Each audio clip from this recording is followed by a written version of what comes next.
En la cocina, justo cuando acababa de poner en la mesa el último plato, una lubina a la sal, el timbre del teléfono sonó de repente.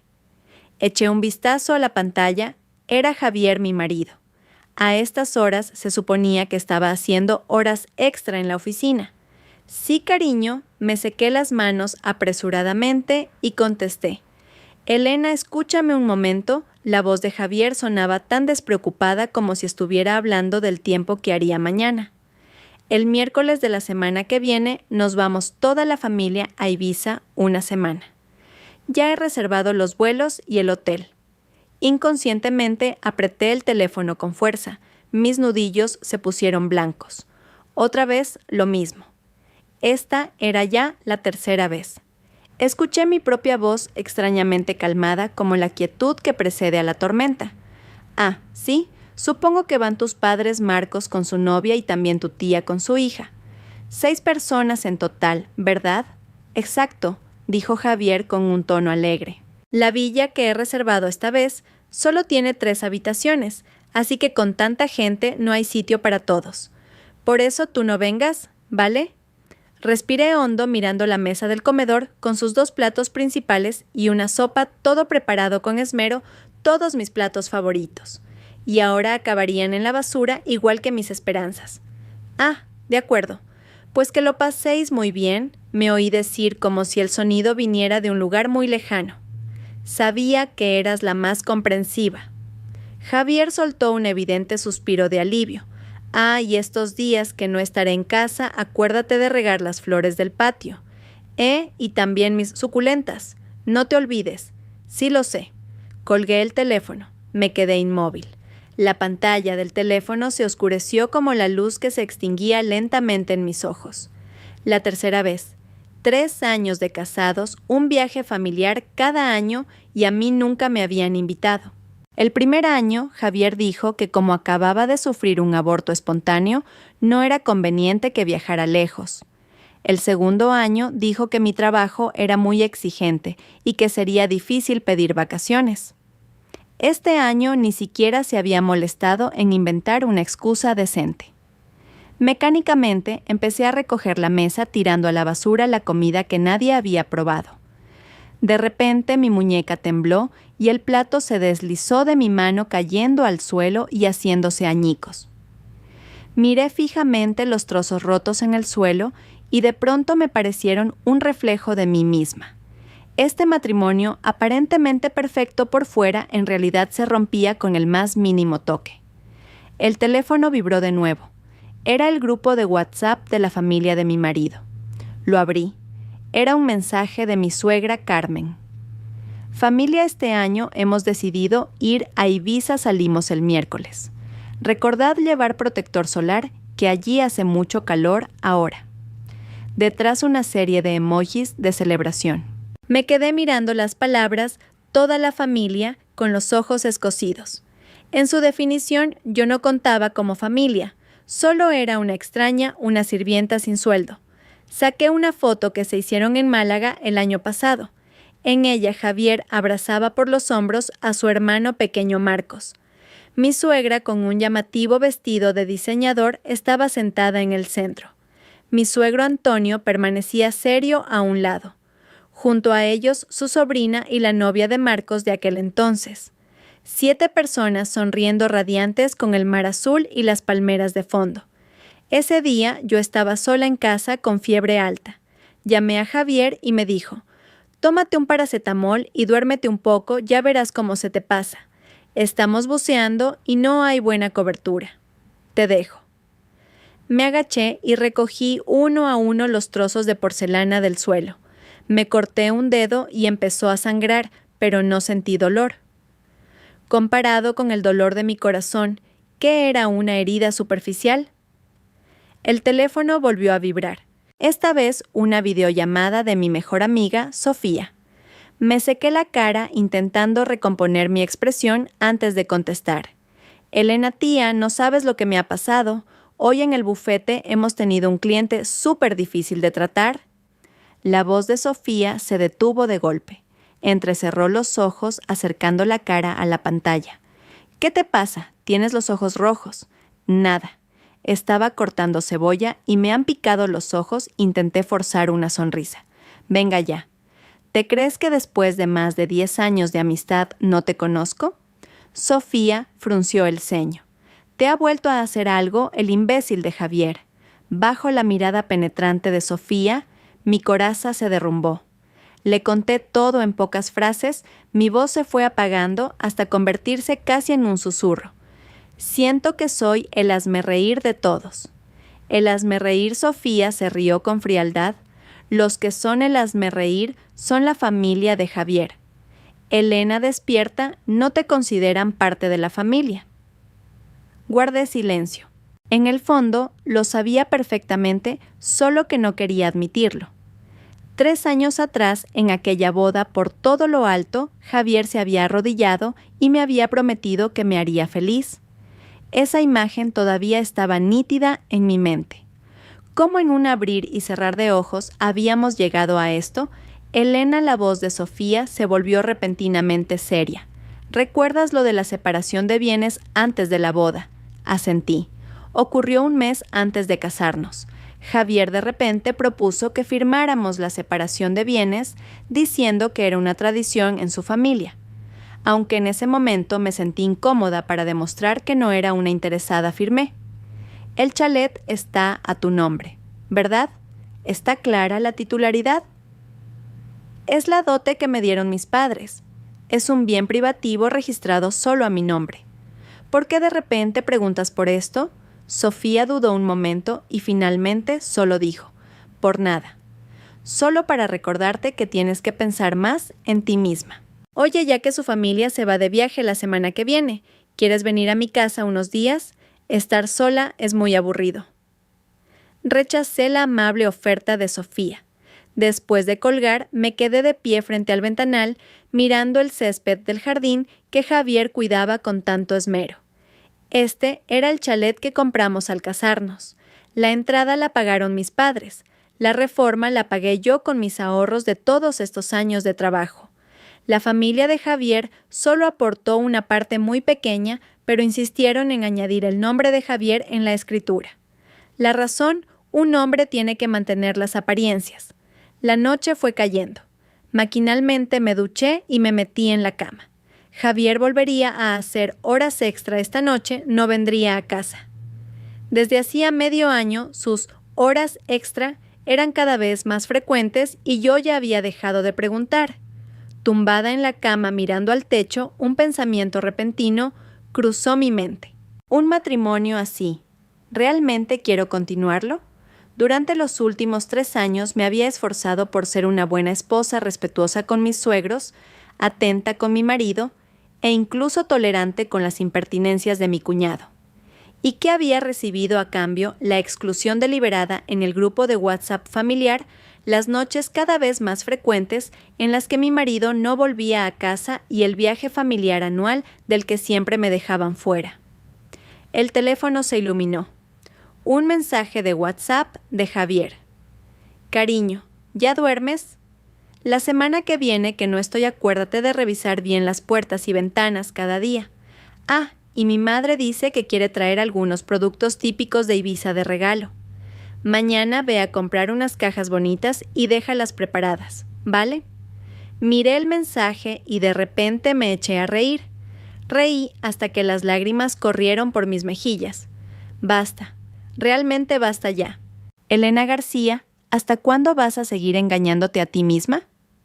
Me sequé las lágrimas y le escribí un mensaje a Sofía. Mañana, ¿estás libre? Necesito consultarte algunos asuntos legales. Fuera de la ventana la luna colgaba alta y fría. Sabía que había cosas que nunca volverían a ser como antes. La luz del amanecer se coló por las cortinas, iluminando el dormitorio. Abrí los ojos, el lado de la cama a mi lado seguía vacío. Javier efectivamente no había vuelto anoche. Era la 7ª vez que hacía horas extra este mes. Me levanté, abrí el armario, mis dedos rozaron una fila de vestidos deteniéndose finalmente en un elegante vestido de tubo. Era el estilo que más le gustaba a Javier. Decía que con ese vestido parecía una esposa virtuosa. Hoy, deliberadamente, elegí un traje de chaqueta elegante y funcional. Después de lavarme la cara, me miré en el espejo. Mi rostro a los 29 años ya mostraba signos de cansancio. Las arrugas en las comisuras de los ojos y la piel apagada contaban en silencio 3 años de represión. Con una base de maquillaje ligera, cubrí suavemente las huellas del llanto de anoche. Sonó el timbre. Por la mirilla vi el característico pelo corto y la mirada aguda de Sofía. Llevaba 2 cafés y una bolsa de papel que desprendía el aroma a mantequilla y pan. «Sabía que no habrías desayunado», dijo nada más entrar, poniéndome la comida en las manos. «Americano sin azúcar con un chorrito de leche y tu croissant favorito». El intenso aroma a café me hizo picar la nariz. En esta ciudad, la única persona que recordaba mis gustos, aparte del dueño de la cafetería, era Sofía. Javier ni siquiera sabía que soy alérgica a los cacahuetes. En una cena familiar, el año pasado, incluso me sirvió una ensalada de pollo con salsa de cacahuete diciendo que estaba deliciosa.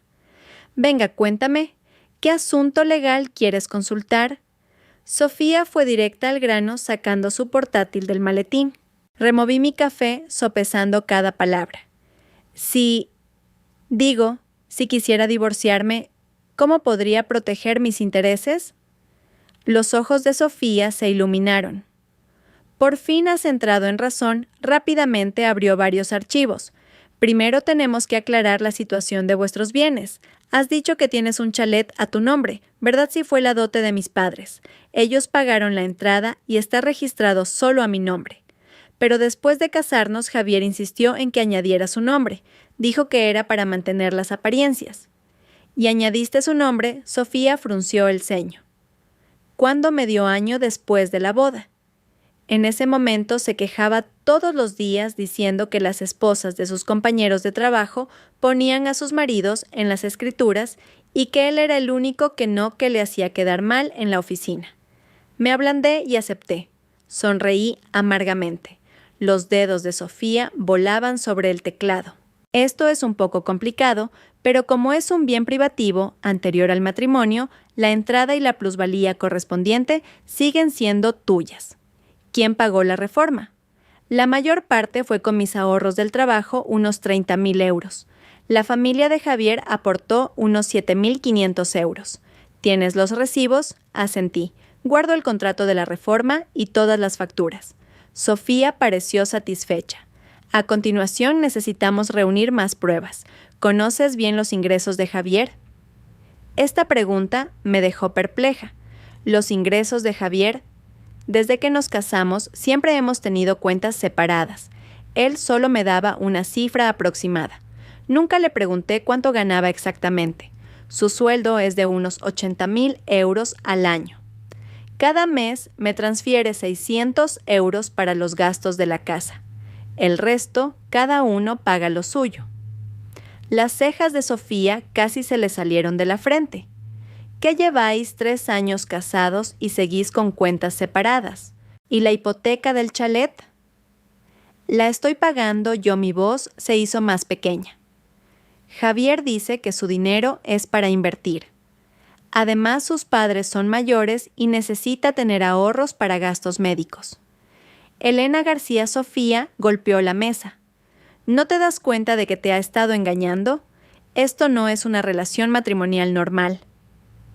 Mis ojos comenzaron a arder de nuevo. Contar estas cosas en voz alta hacía que incluso a mí me pareciera ridículo. Para los demás, yo era la señora de Javier, viviendo en un chalet y conduciendo un coche de lujo. ¿Quién iba a imaginar que para comprarme un abrigo decente tenía que pensármelo 2 veces, mientras que él podía comprarle a su madre un collar de perlas de miles de euros, sin pestañear? «Necesito revisar su situación financiera», dijo Sofía seriamente. «¿Tienes acceso a su ordenador o a sus documentos? Su despacho siempre está cerrado con llave.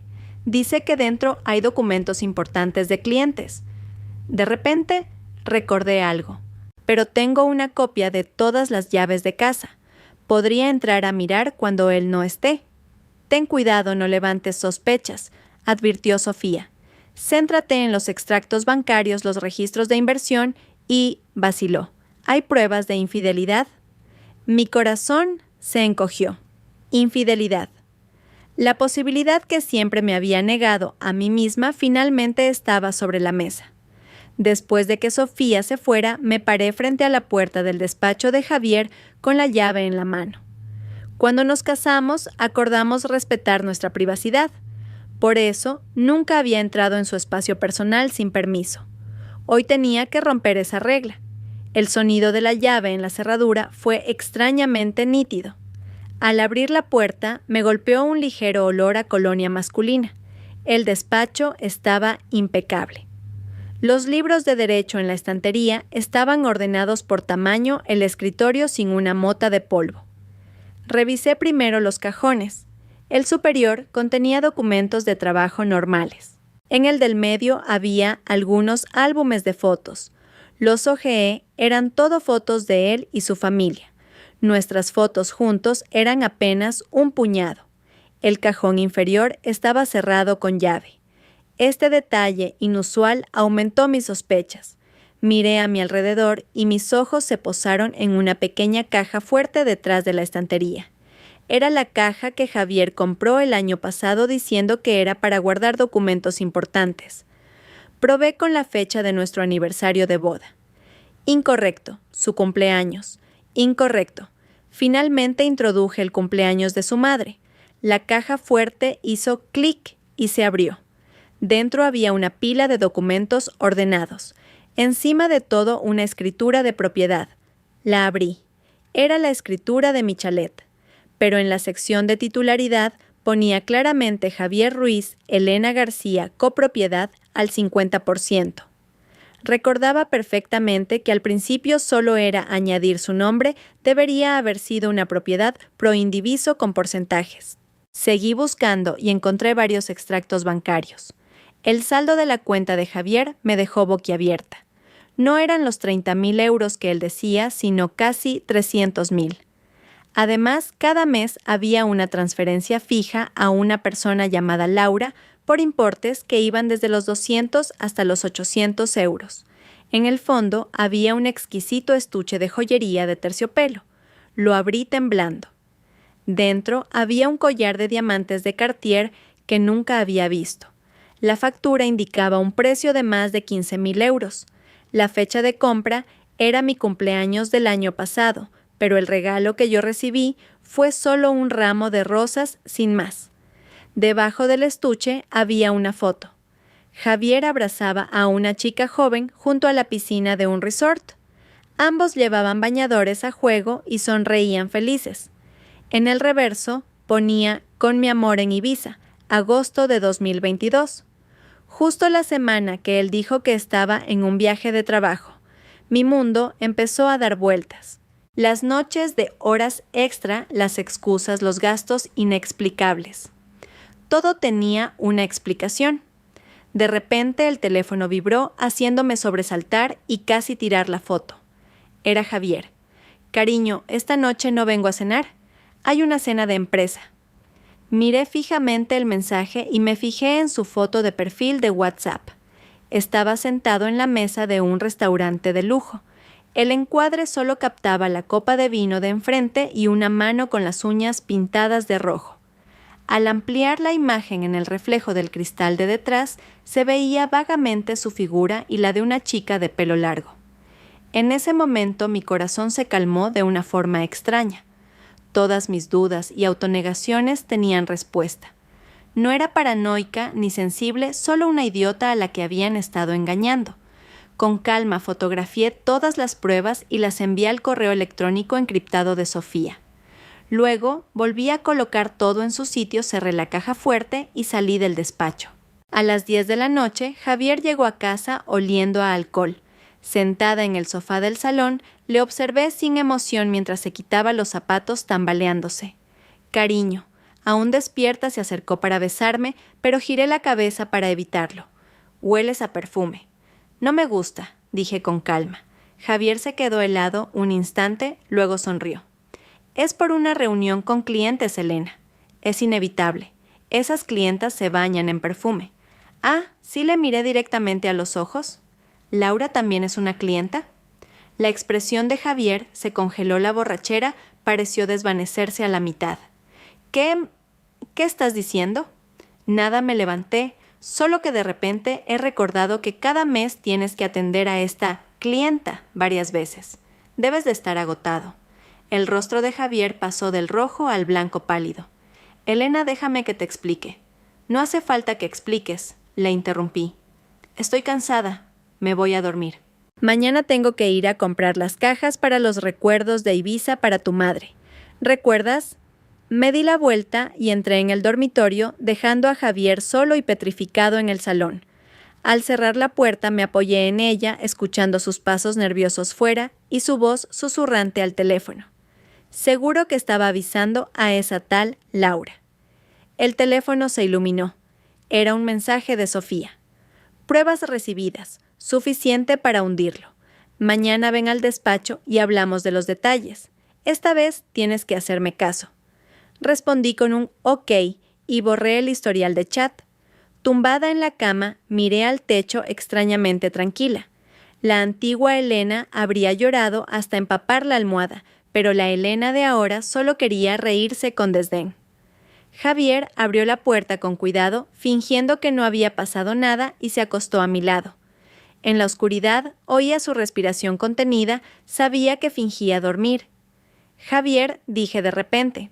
Esta vez, ¿en qué hotel os alojáis en Ibiza? Su cuerpo se tensó visiblemente. Ah, solo un resort normal. Un acuerdo que tiene la empresa. Ah, sí, me reí con sorna. Espero que no sea otra vez el Ushuaia. He oído que las suites con vistas al escenario son carísimas. Javier se incorporó de un salto. ¿Me has estado investigando? Investigarte, me giré para mirarle. La luz de la luna entraba por la ventana. Su expresión era una mezcla de pánico y furia. ¿Hace falta? Se te olvidó bloquearme en Facebook. 8 de agosto del año pasado, check-in en Ushuaia, Ibiza. El collar de Cartier de la foto es precioso, por cierto. El rostro de Javier se contrajo. Elena García. ¿Te atreves a mirar mi móvil? Comparado con que tú tengas una aventura. ¿Qué es que yo mire tu móvil? Me senté y encendí la lámpara de la mesilla. 3 años de matrimonio con cuentas separadas. He sido como una idiota sirviendo a toda tu familia para que al final tú te dediques a mantener a otra mujer. Javier Ruiz, realmente no me has decepcionado. La cara de Javier estaba lívida. De repente agarró la almohada y la lanzó con fuerza contra la pared. Basta ya, ¿te crees que quería esto? Cada día al llegar a casa tengo que ver tu cara de funeral. Laura es 100 veces más dulce que tú, ella sí que sabe cómo hacer feliz a un hombre. Le observé en silencio en su estado de histeria y de pronto me pareció ridículo. Este era el hombre por el que una vez me casé en contra de la opinión de mis padres. Un cobarde que tras ser infiel era capaz de echarme la culpa a mí con tanta arrogancia. De acuerdo, pues divorciémonos, dije con ligereza. Tú te vas con tu Laura y yo vivo mi vida en paz. ¿Divorcio? Javier soltó una carcajada. Ni en tus sueños. La mitad de este chalet es mío. Si te divorcias, ¿de qué vas a vivir? Con tu trabajillo en esa pequeña empresa no te llega ni para pagar la hipoteca. Así que era eso. Lo tenía todo calculado, seguro de que no me atrevería a divorciarme.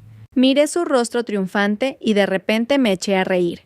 Bueno, pues ya veremos. Javier claramente no esperaba esta reacción y se quedó sin palabras. Volví a tumbarme, apagué la luz y le di la espalda. En la oscuridad podía sentir su mirada confusa y furiosa clavada en mi espalda. Elena García, dijo finalmente entre dientes, no se te ocurra hacer ninguna tontería. Le tengo el ojo echado a este chalet desde hace tiempo. Mi hermano Marcos se casa y necesita una casa. Así que era eso. Cerré los ojos con fuerza, clavándome las uñas en las palmas de las manos. Toda su familia lo había planeado desde el principio. Comían de lo mío, vivían en mi casa y al final pretendían quedarse con mi casa para que mi cuñado se casara. Javier no tardó en empezar a roncar. Yo no pegué ojo en toda la noche. Cuando amaneció, me levanté con cuidado, recogí algunas cosas esenciales y documentos importantes, y salí de casa en silencio. El aire de la mañana era extrañamente fresco. Respiré hondo y llamé a Sofía. «Hola, Sofía, lo he decidido. Voy a recuperar todo lo que me pertenece». Al otro lado de la línea, la voz de Sofía sonaba llena de espíritu de lucha. «¿Así se habla? Te espero en el bufete. La guerra ha comenzado». Colgué y paré un taxi. Por el retrovisor, el chalet en el que había vivido durante 3 años se hacía cada vez más pequeño. Esta vez no volvería a ablandarme.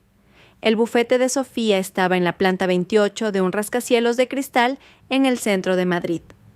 Sentada en la sala de reuniones, tenía delante todas las pruebas que Sofía había impreso. «La situación es peor de lo que pensábamos», dijo Sofía ajustándose las gafas. Según estos extractos bancarios en los últimos 2 años, Javier le ha transferido a Laura un total de 80.000 euros. Esto constituye un acto grave de disposición fraudulenta de bienes gananciales. Asentí en silencio mis dedos, acariciando inconscientemente esas cifras frías. 80.000 euros. Eran 2 años de mi sueldo. Así de fácil para otra mujer. Pero lo más grave es esto. Sofía sacó otro fajo de documentos. He revisado el historial crediticio de Javier. Hace 3 meses pidió un préstamo de 150.000 euros con el propósito de reformas del hogar. Pero nuestro chalet no tiene ningún plan de reforma reciente. ¿150.000 euros levanté la cabeza de golpe? ¿Nunca me dijo nada sobre eso? ¿Porque no tenía ninguna intención de decírtelo? Sofía sonrió con frialdad. Ese dinero, una semana después de entrar en su cuenta, fue transferido en 5 partes a Laura. Sospecho que le ha comprado una casa a esa mujer. Mi voz temblaba. «Es muy posible», asintió Sofía. «Pero eso no es lo más urgente. Mira esto». Abrió un archivo digital. Eran las conversaciones de WhatsApp entre Javier y su hermano Marcos. «Esto lo conseguí por un canal especial», explicó Sofía. «Legalmente puede que no sirva como prueba directa, pero es suficiente para saber lo que planean». «Hermano, ¿ya le has dicho a tu mujer lo de hipotecar el chalet?», preguntaba Marcos. «Todavía no. Esperaré a volver de este viaje. Últimamente está muy rara, sospecho que se ha enterado de lo de Laura». «¿Y qué hacemos entonces? La casa que hemos visto mi novia y yo tenemos que dar la señal la semana que viene». «¿Qué prisa tienes? El chalet está también a mi nombre. Aunque no esté de acuerdo, tendrá que aceptarlo. Como mucho que intervenga mi madre. A ella siempre le hace caso». Miré la pantalla sintiendo como si una roca me aplastara el pecho. Llevaban tiempo planeando hipotecar mi chalet para comprarle una casa a mi cuñado. Según la ley, para hipotecar un bien en copropiedad, basta con el consentimiento de una de las partes, dijo Sofía seriamente. Si actúan antes que tú, estarás en una posición muy pasiva. ¿Y qué hago? Apreté los puños. Voy a ver cómo se llevan mi casa para hipotecarla. Por supuesto que no. Los ojos de Sofía brillaron con agudeza. Tenemos que adelantarnos. La entrada de la casa la pagaron tus padres, la mayor parte de la reforma también la pagaste tú. Tienes todos los recibos. Podemos alegar que Javier ha incurrido en una falta grave en el matrimonio y solicitar una nueva división de los bienes. Reflexioné un momento y de repente se me ocurrió algo. Sofía, si pudiera demostrar que la copropiedad en la escritura fue falsificada por él, ¿qué pasaría? Los ojos de Sofía se iluminaron. ¿Tienes pruebas? No estoy segura, pero recuerdo muy bien que al principio solo era añadir su nombre, debería haber sido una propiedad pro indiviso. Además, recordé la escritura en la caja fuerte, el sello y la firma parecían un poco diferentes. Esto podría ser un punto de inflexión, dijo Sofía golpeando la mesa con entusiasmo. Si demostramos que la escritura fue alterada, no solo la hipoteca sería nula, sino que Javier podría enfrentarse a responsabilidades penales. Trazamos un plan preliminar. Primero, necesitaba reunir más pruebas en secreto. Segundo, tenía que verificar rápidamente la autenticidad de la escritura. Finalmente, preparar la demanda de divorcio. Al salir del bufete, Sofía me dio un juego de llaves. Este es un pequeño apartamento que tengo vacío. Quédate allí, de momento no vuelvas al chalet. Javier ahora mismo es un perro acorralado, no se sabe qué podría hacer. La abracé agradecida. Al salir del edificio, el sol me deslumbró. El teléfono vibró, era una llamada de Javier. Respiré hondo y contesté. Elena García. ¿Dónde te has metido? La voz de Javier estaba llena de ira. Mamá ha llamado diciendo que las cajas de regalo aún no han llegado y las necesita para mañana. Casi me eché a reír. Con todo lo que estaba pasando, su primera reacción era reprocharme que no había cumplido una orden de su madre. Estoy ocupada fuera de casa, dije con calma. Ya he encargado las cajas, alguien se las entregará directamente a tu madre esta tarde. Javier se quedó claramente sorprendido, no esperaba que cooperara de esa manera. Ah, vale, de acuerdo. Oye, ¿y lo de anoche? Lo de anoche pregunté deliberadamente, estabas muy borracho, ¿no dijiste un montón de tonterías? Hubo un silencio de unos segundos al otro lado de la línea. Sí, estaba muy borracho. No me acuerdo de nada. Bueno, ¿cuándo vuelves a casa? Supongo que tarde. ¿Ha surgido algo urgente en la oficina? Dije para despacharle. No me esperes para cenar. Colgué y fui directa al registro de la propiedad.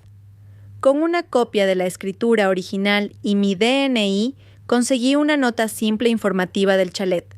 Efectivamente, en ella constaba claramente que era una propiedad pro indiviso Elena García, 70% Javier Ruiz, 30%. Sin embargo, en la escritura actual ponía copropiedad al 50%. Esto significaba que Javier había utilizado algún método para alterar el documento. Contuve mi alegría y le envié inmediatamente una foto a Sofía. Gran descubrimiento, falsificó la forma de copropiedad. Esta vez está acabado. Sofía respondió rápidamente. Ahora necesitaba conseguir la escritura falsificada original. No sería fácil, Javier seguramente la escondería con más cuidado. Decidí arriesgarme y volver al chalet. A las 4 de la tarde, calculando que Javier estaría en una reunión en la oficina, volví. Nada más entrar, sentí que algo no iba bien. El salón estaba revuelto, los cajones de mi tocador abiertos. Claramente, alguien había estado buscando algo. Subí las escaleras con cuidado y oí un ruido de papeles en el despacho. A través de la rendija de la puerta, vi a Javier sudando a mares, revolviendo documentos y maldiciendo en voz baja. Había vuelto a casa antes de lo previsto para buscar la escritura. Retrocedí sigilosamente, bajé las escaleras y cerré la puerta de entrada de un portazo. «Cariño, ya estoy en casa». Arriba se oyó un ruido de pánico seguido de la voz de Javier intentando sonar tranquila. «Ah, cariño, ya has vuelto. Estaba buscando unos documentos en el despacho». Subí y abrí la puerta del despacho. Javier estaba de pie junto al escritorio forzando una sonrisa, pero las gotas de sudor en su frente y su pelo revuelto delataban su pánico. «¿Por qué has vuelto tan pronto hoy?», pregunté fingiendo preocupación. «Ah, no había mucho que hacer en la oficina, así que he vuelto antes», dijo desviando la mirada. «Oye, ¿has visto la escritura de la casa? La empresa quiere pedir un préstamo y necesitan los papeles para la hipoteca». «Efectivamente». Sonreí para mis adentros, pero por fuera parecía confundida. No estaba en la caja fuerte. «He mirado y no está», dijo Javier ansioso. «Piensa, ¿la has dejado en otro sitio?». Fingí pensar. El mes pasado la comunidad de propietarios pidió actualizar los datos. «No, la llevé a fotocopiar, puede que la dejara...». Hice una pausa. «Claro, en casa de mi madre». Me dijo que quería ver la escritura y se la dejé. La cara de Javier se puso blanca al instante. «¿Qué? ¿Cómo puedes darle algo tan importante a otra persona? ¿Mi madre es otra persona?», le repliqué. «Además, la escritura también está a mi nombre. ¿Qué problema hay en que esté en casa de mi madre?». Javier se quedó sin palabras, una vena se le hinchó en la frente. «Ve a buscarla ahora mismo. La empresa la necesita urgentemente. Mi madre se ha ido de viaje.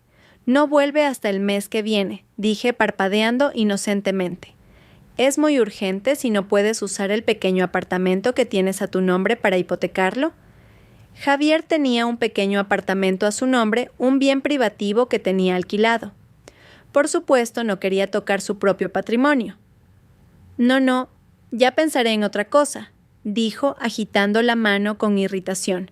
De repente recordó algo. Oye, ¿de verdad no recuerdas lo que dije anoche? Dijiste muchas cosas, que sí Laura, que sí Ibiza, que sí un collar. Observé cómo su rostro se descomponía y de repente me reí.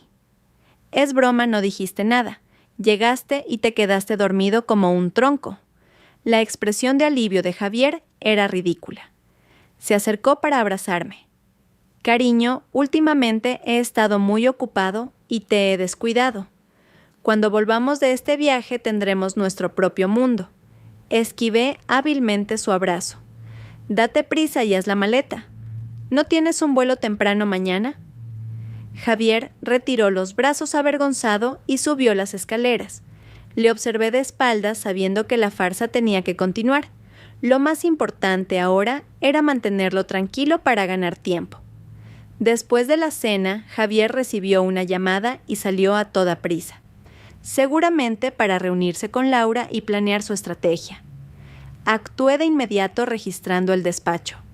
Finalmente, en un grueso libro de Derecho Penal en la estantería superior, encontré la escritura falsificada.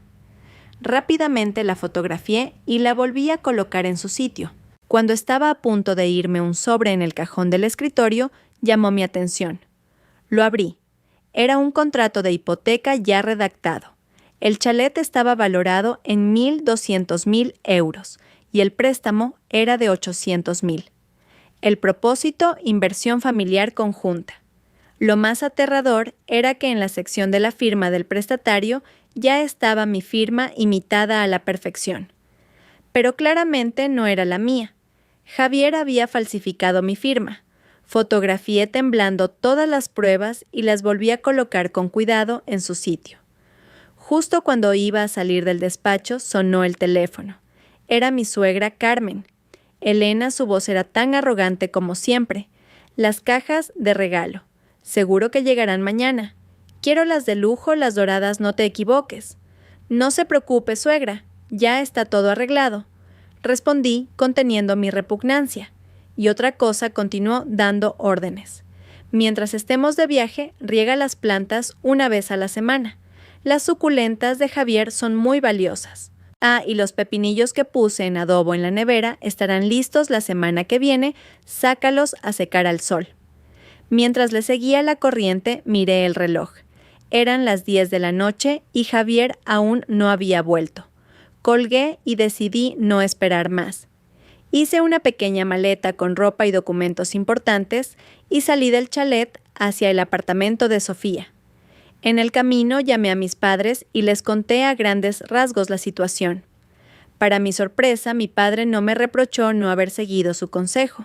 Al contrario, dijo con firmeza: «Hija, sea cual sea tu decisión, tu familia siempre te apoyará. Ese chalet era para ti, no podemos permitir que la familia Ruiz se lo quede». Oí el llanto de mi madre al otro lado de la línea. «Hija tonta, ¿por qué no nos dijiste antes todo lo que estabas sufriendo?». Al colgar finalmente no pude contenerme y rompí a llorar en el asiento trasero del taxi. Resulta que nunca había estado luchando sola, solo era demasiado orgullosa para mostrar debilidad ante mi familia. El apartamento de Sofía, aunque pequeño, era acogedor. Me di una ducha caliente y me tumbé en la cama repasando los descubrimientos del día. Los crímenes de Javier eran cada vez más evidentes: infidelidad, disposición fraudulenta de bienes, falsificación de documentos, falsificación de firmas en contratos. Cualquiera de ellos era suficiente para que pagara un alto precio ante un juez. El teléfono se iluminó. Un WhatsApp de Javier. «Cariño, me ha surgido un viaje de trabajo de última hora de varios días. Volaré directamente a Ibiza para reunirme con la familia. Lo del chalet lo hablamos cuando vuelva». Sonreí con frialdad y no respondí. Abrí Facebook y vi que Laura acababa de publicar un nuevo estado. «Gracias por llegar a mi vida. El mejor regalo».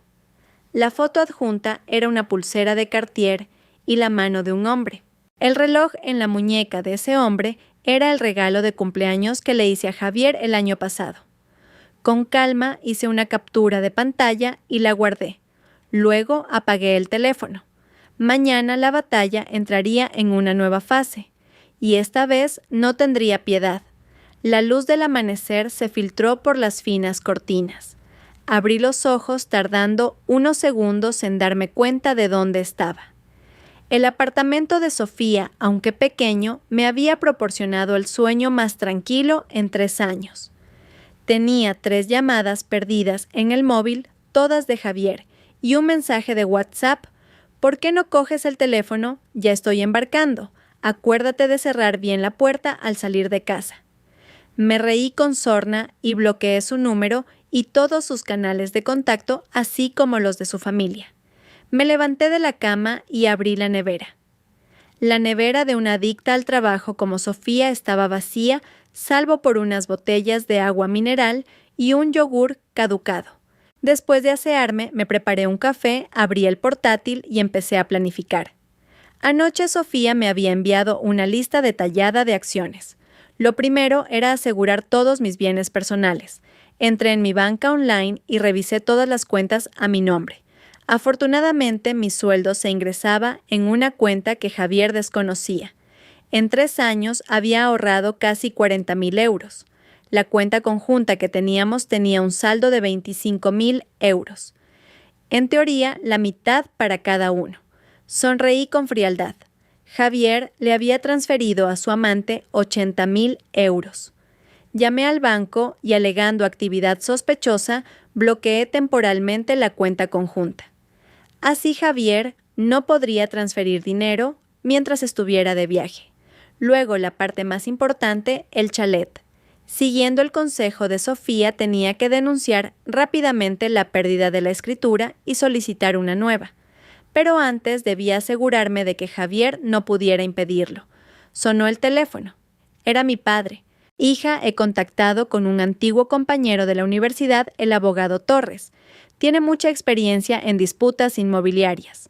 Nos aconseja que presentemos inmediatamente una querella contra Javier por falsificación de documentos y solicitemos medidas cautelares urgentes. Papá, se me hizo un nudo en la garganta. Siento no haberos hecho caso. Niña tonta. ¿Qué dices? La voz de mi padre era increíblemente firme. Lo importante ahora es recuperar lo que es tuyo. Tu madre y yo vamos a Madrid. Esta tarde nos quedaremos en un hotel. Lo afrontaremos juntos. Al colgar mis ojos ardían. Mis padres siempre serían mi apoyo más sólido. Y yo, por un hombre que no valía la pena, me había alejado de ellos durante 3 años. Me arreglé y fui directa al registro de la propiedad. Con la copia de la escritura original y mi DNI pude tramitar la denuncia de pérdida. El funcionario me informó que la nueva escritura estaría lista en 7 días hábiles. Si alguien intenta usar la escritura perdida para una hipoteca, ¿tendría validez? Pregunté con cautela. El funcionario negó con la cabeza. La denuncia de pérdida ya se ha publicado. La antigua escritura ha perdido toda su validez de inmediato. Sin embargo, bajó la voz, si le preocupa la seguridad de la propiedad, puede solicitar una anotación preventiva de prohibición de disponer. Así, a corto plazo, nadie podrá realizar ninguna transacción con la propiedad. Era justo lo que necesitaba. Rellené inmediatamente la solicitud indicando en el motivo indicios de falsificación de documentos por parte del copropietario. Al salir del registro, respiré aliviada. Por ahora, el chalet estaba a salvo. Javier, incluso con su escritura falsa, no conseguiría ni un céntimo de ningún banco. El teléfono vibró. Un número desconocido. Contesté. Al otro lado de la línea se presentó como Luis, un agente inmobiliario. Señora García, el chalet que nos encargó vender ya tiene un comprador que ofrece 1.150.000 euros. ¿Cuándo le vendría bien que nos reuniéramos para negociar? Me quedé helada. Que yo no había encargado la venta de ninguna casa. El agente también se sorprendió. Pero ayer un señor llamado Javier Ruiz vino a nuestra oficina con la escritura y una fotocopia de su DNI diciendo que ambos querían vender el chalet. La sangre se me heló en las venas. Javier había actuado incluso antes de que yo denunciara la pérdida. Escúcheme, señor Luis, dije conteniendo la ira. Ese encargo de venta es falso. La escritura ha sido denunciada por pérdida y la nueva está en trámite. Si su agencia se atreve a proceder de forma irregular, prepárense para recibir una carta de mi abogado. Colgué y contacté inmediatamente con Sofía. Al oírlo, se enfureció. Este Javier está desesperado. Elena, tenemos que acelerar las cosas. ¿Qué hacemos ahora?, pregunté. Podría haber contactado con otras agencias. Primero debemos notificar a todas las grandes inmobiliarias y bancos declarando que el chalet está en disputa de propiedad. Segundo, presentar inmediatamente la querella contra Javier por falsificación de documentos y de firma en el contrato. Y por último, Sofía hizo una pausa. ¿Has pensado en vender el chalet directamente? Venderlo, la idea me sorprendió. Había puesto mucho esfuerzo en esa casa, desde el diseño hasta la elección de los materiales. Pero pensándolo bien, ¿qué sentido tenía seguir viviendo allí enfrentándome cada día a recuerdos desagradables? Venderlo, dije con decisión, pero solo después de recuperar la plena propiedad. Una sabia elección, asintió Sofía. Oye, ¿ya han llegado tus padres? El abogado Torres quiere reunirse con nosotros esta tarde. A las 3 de la tarde, en la sala de reuniones de un hotel, me reuní con mis padres y el abogado Torres. Mi madre, nada más verme, se emocionó y me abrazó. Has adelgazado mucho. El abogado Torres era un hombre de mediana edad, de aspecto astuto. Revisó cuidadosamente todas las pruebas que había reunido, asintiendo continuamente. El expediente está muy completo. El comportamiento de Javier Ruiz presenta indicios de un delito de falsedad en documento público y un delito de estafa. Si se le persigue penalmente, podría enfrentarse a una pena de prisión. Más de 3 años negué con la cabeza. Solo quiero divorciarme rápidamente y recuperar mis bienes. No quiero llevar las cosas al terreno penal. A pesar de todo, fueron 3 años de matrimonio. El abogado Torres comprendió y asintió. Entonces nos centraremos en la vía civil. Según el Código Civil, el hecho de que Javier mantuviera una relación análoga a la conyugal con otra persona y le donara bienes de gran valor durante el matrimonio se considera una falta grave. En la liquidación de la sociedad de gananciales se le atribuirá una parte menor o ninguna. Acordamos la estrategia procesal. Primero, solicitar medidas cautelares urgentes para embargar los bienes a nombre de Javier. Luego, presentar la demanda de divorcio solicitando una nueva atribución de la propiedad del chalet y una indemnización por los bienes gananciales de los que había dispuesto fraudulentamente. Una cosa más, dijo el abogado Torres, ajustándose las gafas. ¿Sabe dónde se encuentra actualmente Javier Ruiz? El juzgado necesita notificarle la demanda. Abrí WhatsApp y entré en el grupo familiar de mi marido. Aunque había silenciado las notificaciones, aún podía ver las fotos que enviaban. La última era una foto de toda la familia en una playa de Ibiza. Javier rodeaba con el brazo a Laura sonriendo radiante. El pie de foto decía: foto de familia, solo falta una nuera llamada Laura. Mis manos temblaban tanto que apenas podía sostener el teléfono. Así que era eso. El viaje familiar de Javier incluía desde el principio a Laura. Y yo, la esposa legítima, quedaba fuera. Están en el Hotel Ushuaia en Ibiza, dije con calma, pasándole el teléfono al abogado Torres. En la foto se veían la fecha y la ubicación. El abogado Torres fotografió la prueba y me preguntó: «Señora García, ¿cuándo piensa mudarse del chalet?» «Hoy mismo iré a recoger mis cosas». Había tomado una decisión. Si Javier se atrevía a llevar a su amante de viaje, haciéndola pasar por parte de la familia, yo no tenía por qué guardarle las apariencias. De vuelta en el chalet, empecé a empaquetar sistemáticamente mis pertenencias. Mis libros de la carrera en el despacho, mi ropa y zapatos en el vestidor, la vajilla que había elegido con tanto esmero en la cocina. 3 años de matrimonio acumulaban muchas cosas. Mientras empaquetaba, sonó el timbre. Por la mirilla vi a una mujer desconocida con una carpeta en la mano. «Disculpe, ¿es usted la señora de Ruiz?», preguntó educadamente. «Soy la gestora de clientes del banco ABC. El señor Ruiz me ha pedido que venga a recoger unos documentos». Era del banco. Javier actuaba más rápido de lo que pensaba. Abrí la puerta, pero no la dejé entrar. «¿Qué documentos? El señor Ruiz dijo que usted ya lo sabía. Los papeles de la propiedad del chalet y su DNI original». Su mirada pasó por encima de mi hombro hacia el interior de la casa. Casi me reí de la rabia. Javier pretendía que alguien del banco viniera a mi casa a engañarme para que le diera los papeles. «Lo siento, no sé nada de esto», dije con frialdad.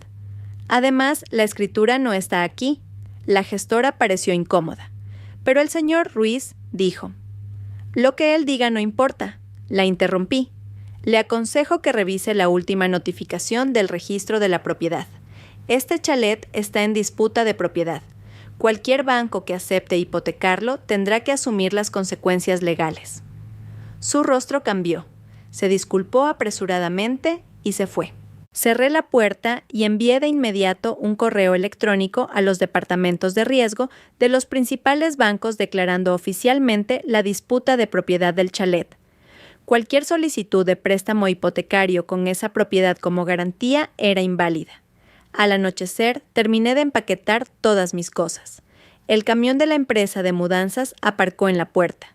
Los operarios cargaban caja tras caja. Miré por última vez el lugar que una vez llamé hogar sin sentir el más mínimo apego. «Espera», recordé algo de repente. Volví al dormitorio y saqué una pequeña caja del cajón de la mesilla. Dentro había unos pendientes de perlas, el único recuerdo que me quedaba de mi abuela. En 3 años no me había atrevido a ponérmelos. Ahora por fin podían volver a su dueña. Cerré la puerta principal, entregué las llaves al conserje de la urbanización y le informé que me había mudado. Cualquier asunto relacionado con el chalet debía tratarse a través de mi abogado. El señor Manuel, el conserje, me había visto mudarme aquí desde el primer día. «Señora Elena, ¿ha pasado algo?», dijo dubitativo. A partir de ahora, solo Elena le corregí con una sonrisa. «Señor Manuel, gracias por su ayuda todos estos años. Conduje hasta el hotel donde se alojaban mis padres, sintiéndome más ligera que nunca. En el camino, Sofía me envió un mensaje. La orden de embargo de bienes ha sido aprobada. Todas las cuentas bancarias de Javier están congeladas. También he publicado el anuncio de pérdida de la escritura en el periódico. Legalmente ya es efectivo». Le di las gracias y luego hice una llamada internacional. Al otro lado de la línea estaba Emma, mi compañera de piso cuando estudié en Londres, ahora directiva de una multinacional. «Emma, ¿cuánto tiempo? Oye, el puesto en la sucursal de Singapur del que me hablaste la última vez. Sigue vacante», miré la carretera, mi voz firme. «Creo que necesito un nuevo comienzo». Una semana después estaba sentada en el despacho del abogado Torres, revisando la demanda de divorcio recién redactada.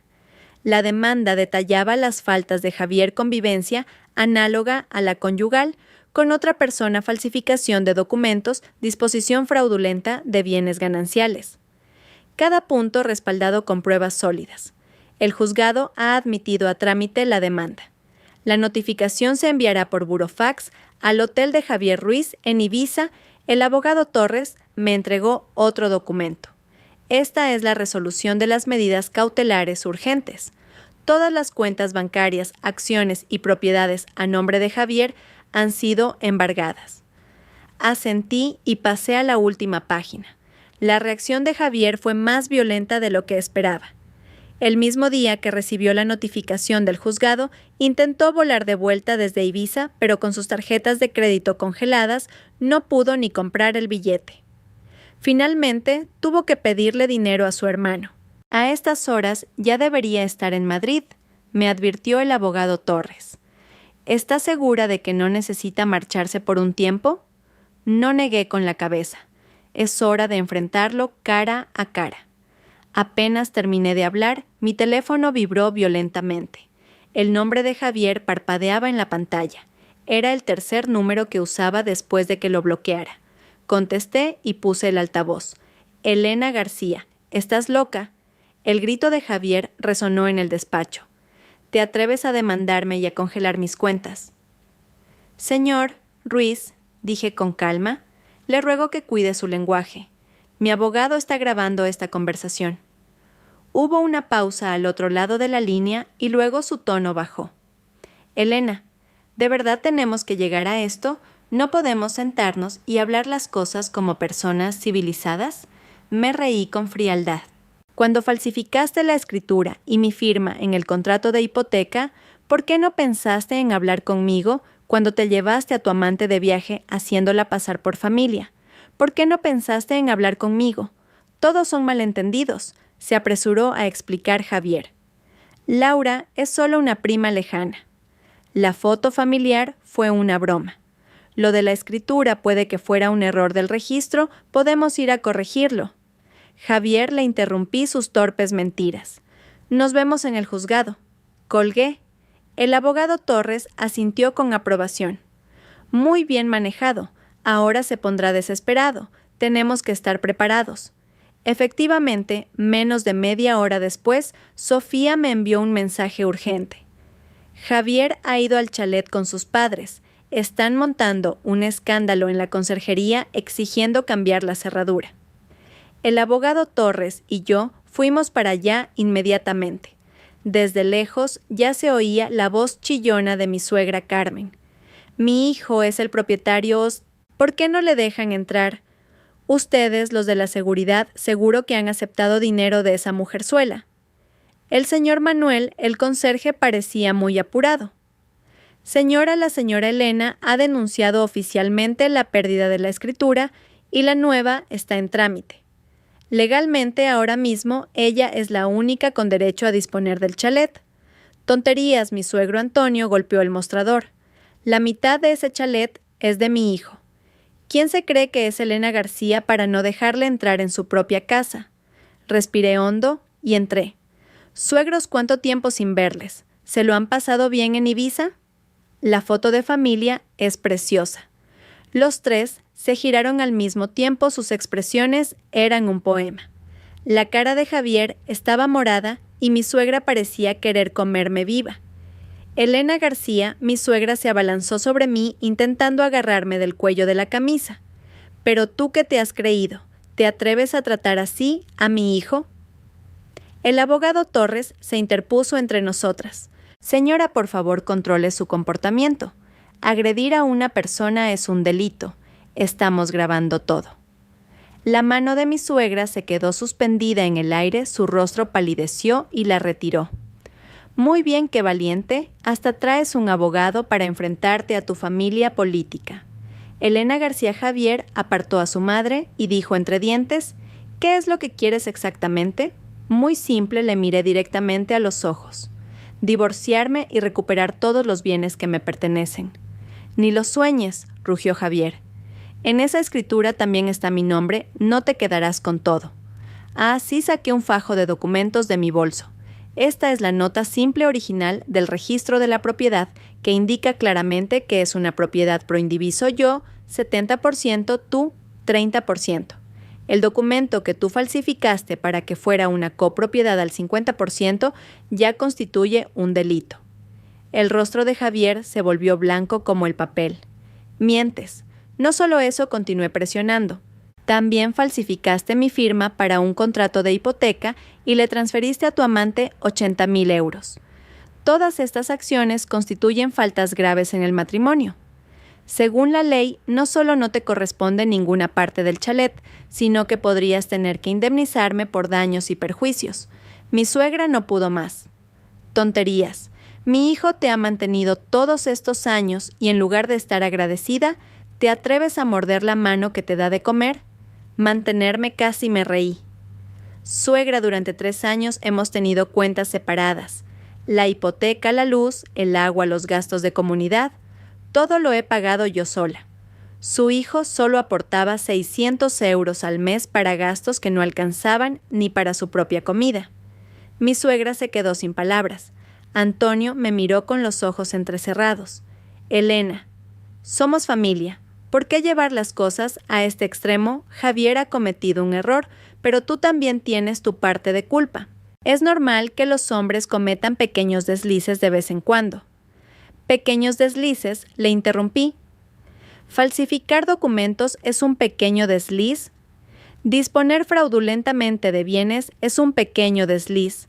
Llevarse al amante de viaje haciéndola pasar por tu esposa es un pequeño desliz. Javier se abalanzó de repente para arrebatarme los documentos, pero el abogado Torres lo detuvo. Parecía una bestia acorralada gritando: «Elena García, no me presiones. Conozco a mucha gente. ¿Te crees que no puedo hacer que tu vida sea un infierno en esta ciudad? ¿Amenazas a la parte contraria?» El abogado Torres pulsó tranquilamente el botón de reproducción de su grabadora. «Señor Ruiz, esta grabación se convertirá en una prueba muy perjudicial para usted». Javier finalmente se dio cuenta de la gravedad de la situación y su actitud cambió 180 grados. «Elena, cariño, me equivoqué, de verdad que lo siento. Dame una oportunidad, te prometo que romperé con Laura y a partir de ahora te haré caso en todo». Miré su rostro lloroso y solo sentí asco. Hubo un tiempo en que esa misma cara de pena me ablandaba perdonando una y otra vez sus traiciones y mentiras. «Es demasiado tarde», Javier, dije con calma. «Te he dado demasiadas oportunidades. Ahora solo quiero terminar este matrimonio lo antes posible». «Ni lo sueñes», gritó de repente Javier. «Voy a alargar este juicio. Un divorcio puede durar 3-5 años. A ver quién aguanta más. Me temo que eso no lo decides tú». El abogado Torres sacó otro fajo de documentos. «Estas son las pruebas que la señora García ha reunido sobre su convivencia análoga a la conyugal, con la señorita Laura, incluyendo transferencias bancarias, fotos íntimas e historiales de chat. Si esto se presenta en el juzgado, no solo acelerará el proceso de divorcio, sino que podría obligarle a pagar una indemnización por daños morales». Javier se desinfló como un globo y se sentó en una silla. Mi suegra quiso decir algo, pero mi suegro la detuvo.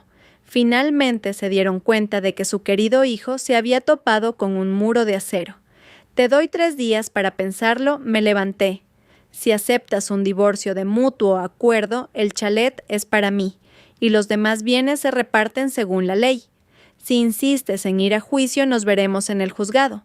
Pero prepárate para asumir todas las consecuencias legales». Al salir de la conserjería, respiré aliviada. El sol me calentaba la cara.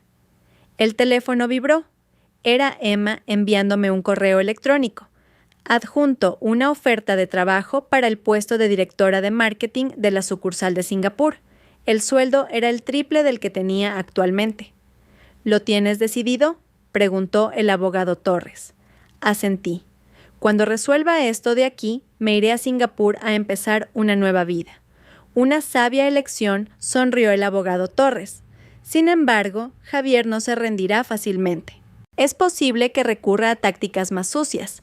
Le estaré esperando, miré hacia el chalet, a lo lejos.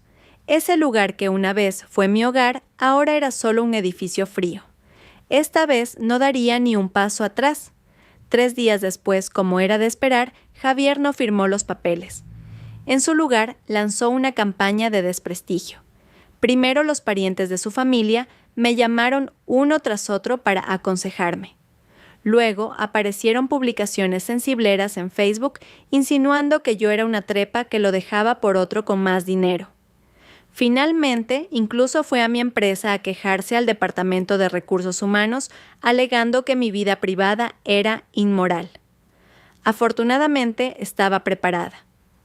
Cuando Recursos Humanos me llamó, presenté directamente mi carta de dimisión y la oferta de trabajo de la empresa de Singapur. Al mismo tiempo, Sofía me ayudó a publicar un artículo aclarando la verdad en varios portales de noticias importantes, adjuntando parte de las pruebas de la infidelidad y la falsificación de documentos de Javier. La opinión pública dio un vuelco inmediato. Las redes sociales de Javier fueron bombardeadas por internautas indignados. El lugar de trabajo de Laura también fue expuesto. Ambos se convirtieron en el blanco de la ira pública. Para colmo, un internauta entusiasta reveló que Laura estaba saliendo con 3 hombres a la vez. Javier se convirtió en el hazmerreír de todo el país. Esta vez está acabado, dijo Sofía, satisfecha. Sin embargo, habíamos subestimado la desvergüenza de Javier. Una noche de lluvia, él y su hermano Marcos irrumpieron en el chalet mientras yo terminaba de recoger mis últimas cosas, amenazando con arrastrarme con ellos al abismo. Elena García Javier apestaba a alcohol, sus ojos estaban inyectados en sangre. Has arruinado mi vida y yo voy a arruinar la tuya. Marcos levantó su teléfono para grabar. Cuñada, más te vale que retires la demanda. Si no, este vídeo de tu reconciliación con mi hermano se hará viral mañana. Comprendí su plan de inmediato montar una farsa de reconciliación que podría incluso derivar en una agresión sexual. Mi corazón latía con fuerza, pero mantuve la calma. Javier, ¿sabes que esto es un delito? ¿Delito? Se rió Javier. ¿Qué delito puede haber entre marido y mujer? Te lo digo después de esta noche, retires o no la demanda, la vas a retirar. Justo cuando se abalanzó sobre mí, pulsé el botón de pánico que llevaba en el bolsillo. Una alarma ensordecedora sonó y al mismo tiempo 2 compañeros de trabajo que había dejado sobre aviso en la casa de al lado derribaron la puerta y redujeron a los 2 hermanos en el suelo. La policía está de camino, dije mirando fríamente a Javier en el suelo. Esta vez es allanamiento de morada e intento de agresión sexual. Suficiente para que pases una temporada a la sombra. El rostro de Javier estaba ceniciento. Marcos lloraba y suplicaba. Cuñada, fue mi hermano quien me obligó, perdóname. Las sirenas de la policía se oían cada vez más cerca. Supe que la farsa había llegado a su fin. La última locura de Javier me había dado la oportunidad de librarme de él por completo. Cuando la policía esposó a Javier, levantó la cabeza y me preguntó: Elena, ¿alguna vez me has querido? Guardé silencio un momento y respondí con sinceridad: sí, una vez, pero ahora solo siento desprecio. El coche de la policía se alejó y la lluvia cesó. Me quedé en la puerta del chalet mirando ese lugar lleno de tantos recuerdos con una paz extraña. Mañana pondría oficialmente la casa en venta. La semana siguiente sería la primera vista del juicio de divorcio. En un mes volaría a Singapur para empezar una vida completamente nueva. Sonó el teléfono. Era un mensaje de mi madre. Hija, he preparado tus empanadillas favoritas. Ven a casa a cenar. Sonreí y respondí: voy para allá. En el cielo nocturno, una estrella brillaba con intensidad. Sabía que era la estrella que me guiaba hacia adelante. Un día antes de la primera vista del juicio, recibí una llamada de la Guardia Civil de Ibiza. Durante su viaje, Javier había usado la escritura falsa para obtener un préstamo de 200.000 euros de una financiera local. Ahora la financiera había descubierto la falsificación y lo había denunciado. Señora García, usted es una de las víctimas. Necesitamos su colaboración en la investigación. La voz del agente era seria y educada. Al colgar, contacté inmediatamente con el abogado Torres. Al oírlo, no pudo evitar reírse. Javier Ruiz se ha cavado su propia tumba. Un delito de falsedad en documento público con una cantidad especialmente elevada, le caerán al menos 3 años de cárcel. ¿Irá a la cárcel?, pregunté. Es muy probable, afirmó el abogado Torres. Y esto es extremadamente beneficioso para nuestro caso de divorcio. El juez determinará que Javier ha incurrido en una falta grave y la división de bienes se inclinará definitivamente a su favor. Debería haberme alegrado, pero sentí una mezcla de emociones complejas. 3 años de matrimonio terminando de esta manera. Era demasiado irónico. El día del juicio, la entrada del juzgado estaba abarrotada de periodistas. Desde que mi historia se hizo viral, el divorcio se había convertido en un tema candente. Alguien incluso había creado el hashtag Todas somos Elena. Javier llegó tarde con sus padres y su abogado. En solo 2 semanas parecía haber envejecido 10 años. Tenía los ojos hundidos y el rostro cetrino. Al verme, un destello de odio cruzó su mirada, pero fue rápidamente reemplazado por el miedo. Sabía que no solo se enfrentaba a un divorcio, sino también a una acusación penal. La vista fue sorprendentemente fluida. El abogado de Javier intentó argumentar que las transferencias de dinero eran atenciones sociales normales y que Laura era solo una prima lejana. Pero cuando el juez vio las fotos íntimas y los chats explícitos, hasta el propio abogado se quedó sin palabras. En cuanto a la falsificación de la escritura y de la firma, la defensa de Javier no pudo negar nada. Cuando el juez le preguntó por qué lo había hecho, su respuesta provocó un murmullo en la sala. Mi hermano se iba a casar, la familia de la novia no quería poner dinero, solo quería ayudar un poco a mi familia. Y por eso falsificó documentos, contratos y dispuso fraudulentamente de bienes gananciales, preguntó el juez con severidad. Era consciente de las consecuencias legales de sus actos, Javier bajó la cabeza en silencio. Su madre, en la bancada del público, rompió a llorar y fue invitada a salir de la sala. Durante un receso, Javier me abordó de repente. «Elena, por los 3 años que hemos estado casados, puedes retirar la demanda. Te prometo que te devolveré el chalet y no reclamaré nada del dinero». «Es demasiado tarde», Javier le miré con calma. «Te di la oportunidad. Fuiste tú quien eligió el peor camino». «¿Quieres verme muerto?», gritó con los ojos enrojecidos. «Si voy a la cárcel, mi vida estará acabada. Eso te lo has buscado tú, solo me di la vuelta sin querer mirarle más». La sentencia final superó mis expectativas. El juez concedió el divorcio. El chalet era para mí. Los 80,000 euros que Javier transfirió a Laura debían ser restituidos íntegramente. El 70% del dinero de las cuentas de Javier me fue adjudicado como indemnización. Además, Javier fue condenado a pagar mis costas legales. Cuando el juez leyó la sentencia, el rostro de Javier estaba ceniciento. Su madre se desmayó en la bancada del público. Los periodistas disparaban sus flashes sin cesar. Bajo la luz de las cámaras, la patética imagen de la familia Ruiz quedó grabada para siempre. Al salir del juzgado, el sol brillaba con fuerza. El abogado Torres me dio una palmada en el hombro. «Felicidades, se ha hecho justicia». «Gracias», dije sinceramente. Sin su ayuda no habría podido ganar de forma tan contundente. «¿Qué planes tiene ahora? ¿Qué hará con el chalet? ¿Venderlo?», dije sin dudar. «Ya lo he encargado a una inmobiliaria. La semana que viene vuelo a Singapur para empezar mi nuevo trabajo». El abogado Torres asintió con aprobación. Una sabia elección. «Oiga, sobre el caso penal de Javier, ¿piensa seguir adelante?». Reflexioné un momento. «No quiero tener nada más que ver con él. Si confiesa y devuelve el dinero, podría escribir una carta de perdón, pero que la ley siga su curso». «Entendido. Me encargaré de los trámites restantes». El abogado Torres me estrechó la mano. «Le deseo un buen viaje a Singapur». De vuelta en mi apartamento de alquiler, empecé a hacer las maletas.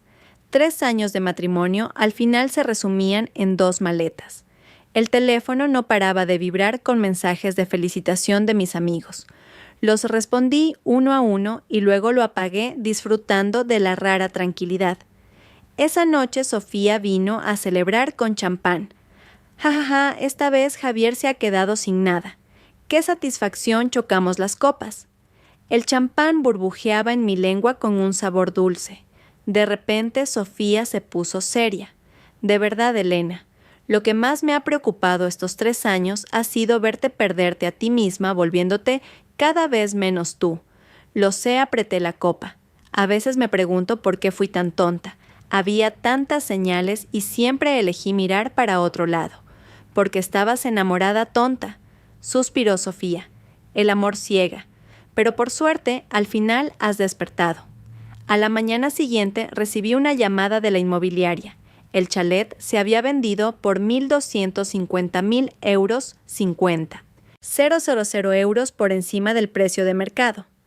La compradora era una madre soltera a la que le encantaba la ubicación cerca de los colegios y la decoración de la casa.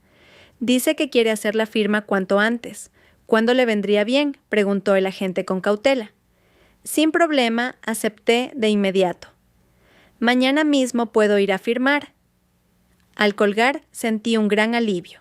Esa casa llena de malos recuerdos por fin estaba a punto de convertirse en pasado. La firma fue muy fluida. Después de firmar el último documento, la compradora, una elegante mujer de mediana edad, me tomó la mano. Elena, he leído las noticias. Eres muy valiente. Esta casa en mis manos estará llena de amor y risas. Mis ojos se humedecieron. Gracias. Eso es justo lo que necesita. Al salir de la notaría, decidí volver al chalet por última vez.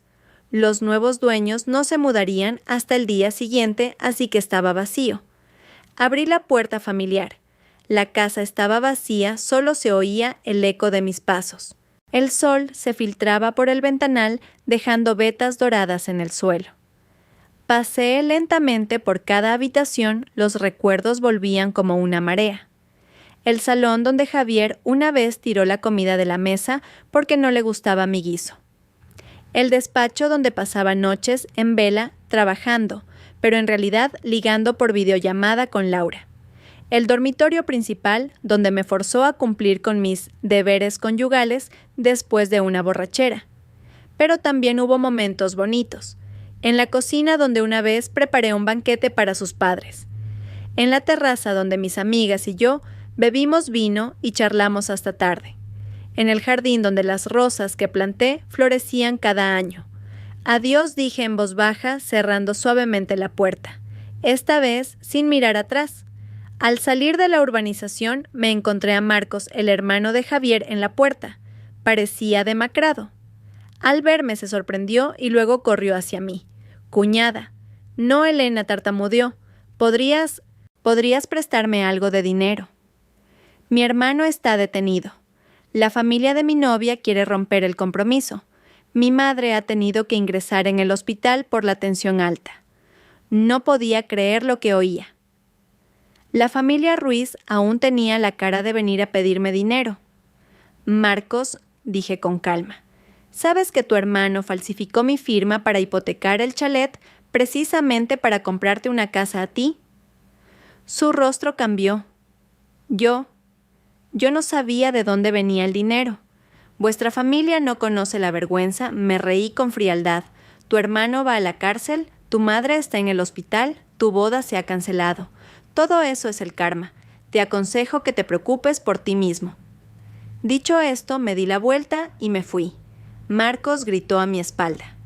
Elena García, eres una arpía sin corazón. Mi hermano fue un ciego al casarse contigo. No me giré. Solo agité la mano como una despedida final. De vuelta en el apartamento, terminé de empaquetar. Recursos Humanos de la empresa de Singapur me había enviado las instrucciones de incorporación y sugerencias de alquiler. Emma también me había preparado una lista de cosas necesarias. Una nueva vida me estaba esperando brillante y llena de esperanza. Esa noche mi madre me hizo una videollamada. Mi padre estaba a su lado preguntándome de todo. Insistieron en acompañarme a Singapur, pero me negué. Papá, mamá, ya no soy una niña, dije riendo. Además, Singapur es muy seguro, no hay de qué preocuparse. Siempre serás nuestra niña, dijo mi madre secándose las lágrimas. Esta vez te vas tan lejos. Cuídate mucho. Lo haré. La tranquilicé. Y con lo fácil que es viajar, ahora podéis venir a visitarme cuando queráis. Al colgar me quedé de pie junto a la ventana mirando la ciudad en la que había vivido casi 10 años. Bajo las luces brillantes, cuántas alegrías y penas, uniones y separaciones estarían ocurriendo. Mi historia era solo una más. El teléfono volvió a sonar. Ah, era Sofía. Elena acabó de recibir una notificación del juzgado. Javier ha confesado. La fiscalía pide 3 años de cárcel. Ha pedido a través de su abogado verte una última vez. No dije con firmeza. No tengo nada más que hablar con él. Sabía que dirías eso, rió Sofía. ¿Ya tienes el billete? ¿Quieres que vaya al aeropuerto a despedirte? El vuelo sale mañana a las 3 de la tarde. No vengas, odio las despedidas. Buen viaje entonces. La voz de Sofía se quebró de repente. Llámame a menudo, ¿eh? No te olvides de tus viejos amigos. ¿Cómo iba a olvidarme? Eres mi mejor amiga, la nariz me picaba. Cuando me instale te invitaré a Singapur. Era tarde. Terminé de hacer la última maleta. Apagué la luz y me metí en la cama. Mañana a esta hora estaría a 10.000 metros de altura, volando hacia una vida completamente nueva. Cerré los ojos. Los recuerdos de los últimos 3 años pasaron como una película a cámara lenta. Dolor, traición, lucha, despertar. Todo se transformó finalmente en la fuerza para crecer. Recordé una frase que había leído en alguna parte. Hay caminos que debes recorrer, sola lágrimas que debes secar tú misma y dolores que debes soportar por tu cuenta. Pero después de superarlo, te encontrarás con una versión mejor de ti misma. Mañana el sol volvería a salir, y yo ya no sería la sumisa Elena García. Aeropuerto de Changi, Singapur. El flujo de gente era incesante. Empujé mi carrito de equipaje hacia la salida y vi inmediatamente a Emma sosteniendo un cartel con mi nombre. 3 años sin vernos. Se había cortado el pelo, llevaba un traje de oficina y parecía aún más profesional que en Inglaterra. Elena corrió a abrazarme con entusiasmo. Bienvenida a tu nueva vida. Emma me ayudó a instalarme en un apartamento cerca de la oficina y me llevó a comer unas auténticas costillas de cerdo al estilo de Singapur. En la mesa me preguntó con cautela sobre mi divorcio. Se lo conté brevemente. Dios mío, ese cabrón se merece pudrirse en la cárcel. Me reí y negué con la cabeza cambiando de tema. Lo pasado pasado está. Ahora solo quiero mirar hacia adelante. El nuevo trabajo era desafiante, pero también emocionante. Como directora de marketing para la región de Asia-Pacífico, era responsable de la promoción de la marca en 3 países. El trabajo intenso no me dejaba tiempo para hundirme en el pasado. Cada día era pleno y significativo.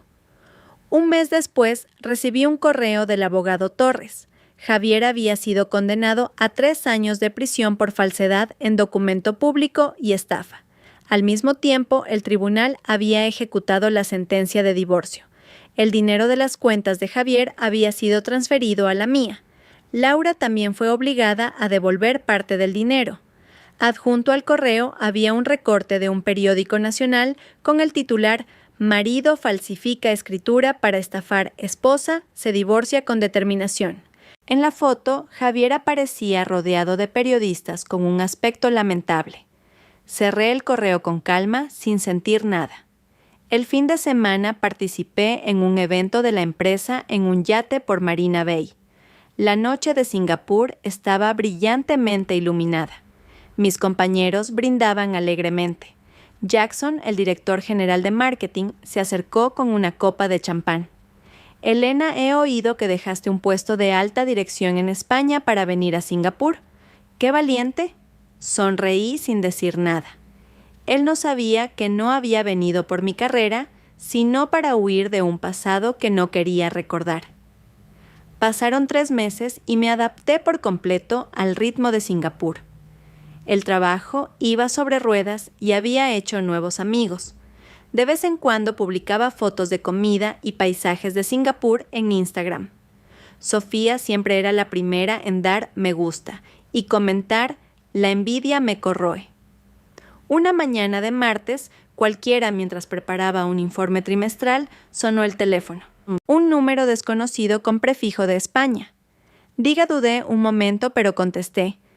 ¿Es Elena García?», dijo una voz débil de mujer. «Soy la madre de Javier». Casi se me cae el teléfono. Carmen. ¿Cómo había conseguido mi nuevo número? ¿Qué quiere?, pregunté con frialdad. ¿Elena? Su voz se quebró. Sé que me equivoqué, fue todo culpa mía. ¿Podrías perdonar a Javier? Ha estado enfermo 2 veces en la cárcel. El médico dice que si sigue así... Señora, la interrumpí. Primero, usted no es mi madre. Segundo, Javier está en la cárcel por sus propios actos. Y por último, le ruego que no vuelva a contactarme. ¿Cómo puede ser tan cruel? Su voz se volvió aguda de repente. 1 día de matrimonio, 100 días de afecto. Javier fue tu marido durante 3 años. ¿Vas a dejar que se muera en la cárcel? Si realmente está enfermo, la prisión tiene servicios médicos, dije con calma. Además, mi abogado le enviará una notificación oficial por su acoso. Colgué y contacté inmediatamente con el abogado Torres. Se sorprendió de que la madre de Javier hubiera conseguido mi número y prometió investigar y tomar medidas legales. Este incidente fue como una pequeña piedra arrojada a un lago en calma, creando una onda que pronto se desvaneció. Hasta que 2 semanas después recibí un mensaje extraño en LinkedIn. Hola Elena, soy Lidia, directora de RRHH del Grupo X.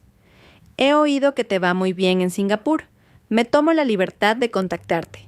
Estamos buscando un director de marketing con experiencia internacional. ¿Te interesaría volver a España a trabajar? El Grupo X era un gigante de la industria en España.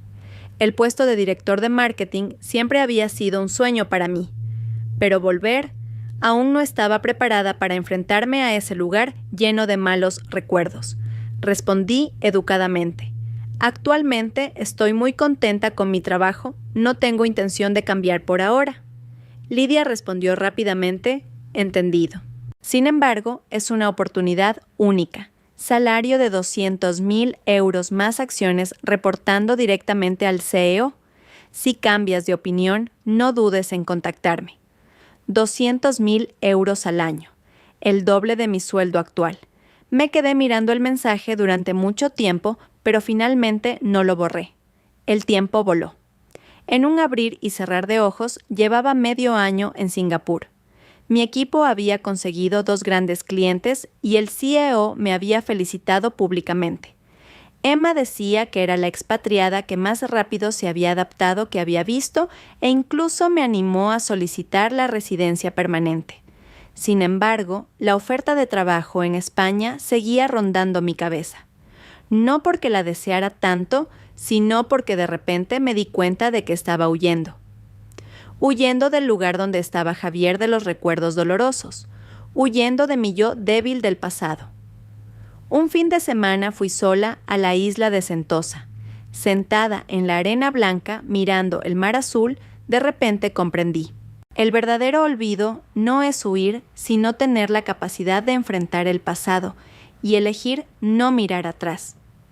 Esa noche le envié un correo a Lidia expresando mi interés en hablar más.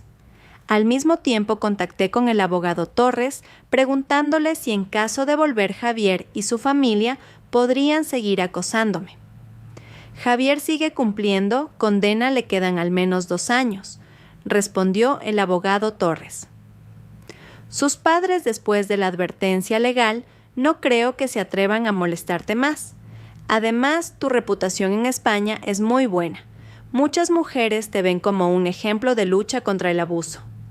Un ejemplo, sonreí amargamente. Solo era una mujer normal que acorralada había decidido defenderse. La entrevista con el Grupo X fue muy bien.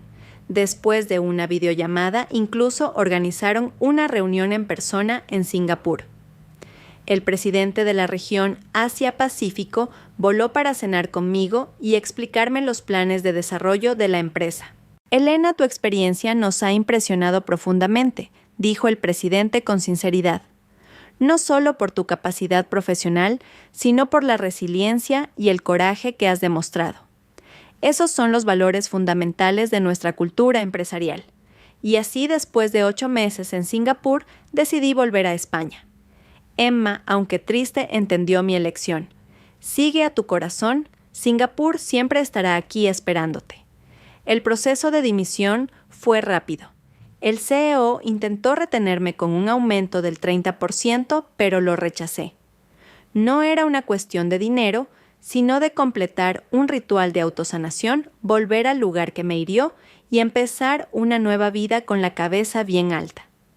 Una semana antes de volver, Sofía me envió una noticia de última hora. Laura le ha puesto los cuernos a tu exmarido. Lo conoció en una visita a la cárcel, era familiar de otro preso. Se liaron y por lo que se ve, le ha quitado el poco dinero que le quedaba a Javier. Debería haberme alegrado, pero solo sentí tristeza. Javier, que tanto había planeado, había sido traicionado por todos. Supongo que eso es el karma. El avión aterrizó en el aeropuerto de Barajas. Era pleno octubre. Por la ventanilla vi el cielo azul y los árboles con sus hojas doradas, una estampa preciosa. Al recoger mi equipaje, el teléfono vibró. Un mensaje de bienvenida de Lidia. Al final añadía: por cierto, mañana por la noche la empresa organiza una fiesta de bienvenida. Al CEO le gustaría aprovechar para presentarte al equipo. ¿Te viene bien? Confirmé mi asistencia, respiré hondo y salí con mi carrito. La luz del sol se filtraba por la cúpula de cristal cálida en mi rostro. Elena García, bienvenida a casa, me dije a mí misma. La fiesta de bienvenida del Grupo X se celebró en un restaurante en la planta 50 de un rascacielos de Madrid. Elegí un traje de chaqueta rojo oscuro profesional, pero festivo. Directora García, un placer conocerla por fin, el CEO, el señor Sanz, un hombre elegante de unos 50 años me estrechó la mano. Su caso se estudia incluso en mi clase del máster de dirección de empresas. Sonreí agradecida y un poco sorprendida. ¿Mi divorcio se había convertido en un caso de estudio en una escuela de negocios? Pronto entendí por qué. La esposa del señor Sanz, una académica elegante e intelectual, se me acercó. Elena, soy Clara, catedrática de Derecho en la Universidad Complutense y directora del Centro de Estudios de la Mujer. Tu caso es un ejemplo paradigmático de cómo una mujer formada puede usar las herramientas legales para defenderse. Me halaga, pero creo que exagera. Dije algo avergonzada. En ese momento solo reaccioné por instinto al verme acorralada. Ese instinto es precisamente lo que hay que estudiar. Los ojos de la catedrática brillaban con inteligencia. Demasiadas mujeres en situaciones similares eligen aguantar. Tú has demostrado con hechos que la ley es un arma eficaz para proteger nuestros derechos. A mitad de la fiesta, un hombre de mediana edad se presentó. Hola, directora García, soy Carlos, el asesor legal del grupo. Encantado. Mientras charlábamos, una joven se acercó tímidamente. Disculpe, ¿es usted Elena García? La chica, una becaria de marketing, me dijo que mi historia la había animado a dejar una relación tóxica. Verla a usted ahora me da la fe de que yo también puedo empezar de nuevo, dijo con los ojos llorosos. En ese momento me di cuenta de que mi historia quizá tenía un significado más allá de lo personal. Afectaba a miles de mujeres atrapadas en matrimonios infelices.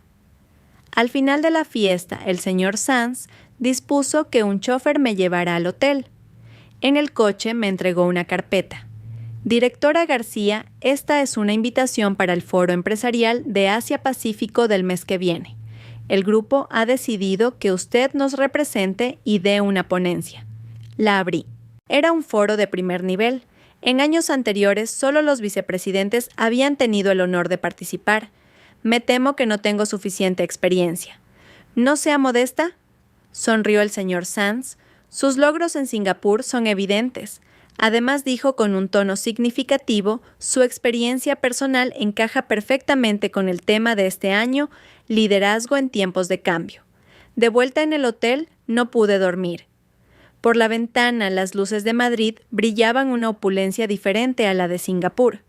En solo un año, mi vida había dado un vuelco de una esposa ignorada a una alta ejecutiva, de una víctima sumisa a un ejemplo inspirador.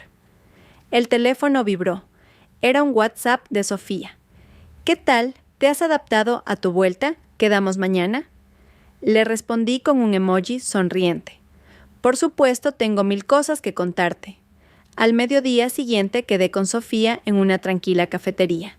Nada más verme, me abrazó. Madre mía, directora García, qué porte. Le di un codazo amistoso. Déjate de tonterías. Cuéntame, ¿qué tal tu carrera para ser socia del bufete? Ni me lo recuerdes, dijo Sofía agitando la mano. Los viejos socios siguen diciendo que soy muy joven, pero bajó la voz en secreto. Acabo de coger un caso muy gordo. La madre de Javier ha demandado a Laura para que le devuelva el dinero. ¿Qué casi me atraganto con el café?